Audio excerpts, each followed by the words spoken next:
ગુજરાતી અભિનેત્રી મમતા સોની આજે રાત્રિ દરમિયાન શક્તિપીઠ અંબાજી મંદિરે દર્શનાર્થે પહોંચી હતી। ગુજરાતી અભિનેત્રી મમતા સોની આજે રાત્રિ દરમિયાન શક્તિપીઠ અંબાજી મંદિરે દર્શનાર્થે પહોંચી હતી, જ્યાં એક્ટ્રેસે ગણપતિજીના દર્શન કરીને મા અંબેના દર્શન કર્યા હતા।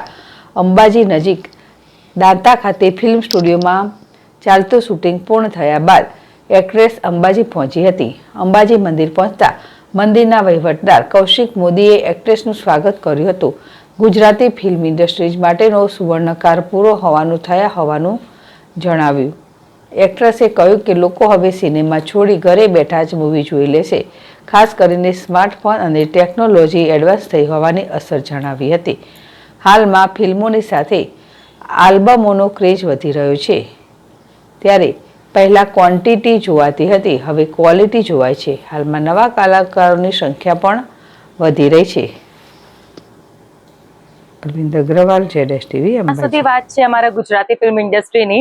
પહેલા હું જ્યારથી એન્ટર થઈ છું, બહુ સરસ મજાનો દોર હતો, પબ્લિક એકદમ હાઉસફુલ, અને ઘણી વાર તો એવા કિસ્સાઓ થયા છે કે ભાઈ શોઝ અગર દિવસના 4 હોય તો પબ્લિક ત્યાંથી ખસે જ નહીં, તો 5-5 શો કરવા પડતા હતા, તો એવું ક્રેઝ હતું।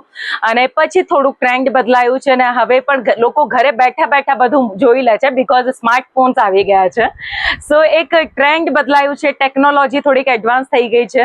સો બસ આવી જ રીતે પોતાનું પ્રેમ અમને લોકોને આપતા રહો, અને અમે લોકો મનોરંજનની દુનિયાથી આવીએ છીએ તો તમને આવી જ રીતે મનોરંજન આપતા રહીશું। આલ્બમનું પણ બીકોઝ પહેલા અમે લોકો 8-8 સોંગ એક આલ્બમ સોંગમાં કરતા હતા ને, પણ પહેલા ક્વોન્ટિટી હતી, ક્વોલિટી બી હતી, અને અત્યારે બહુ ક્વોલિટી ઉપર ફોકસ કરે છે બધા લોકો, તો એ એક જ સોંગ એટલે એને આલ્બમ સોંગ કહેવાય છે।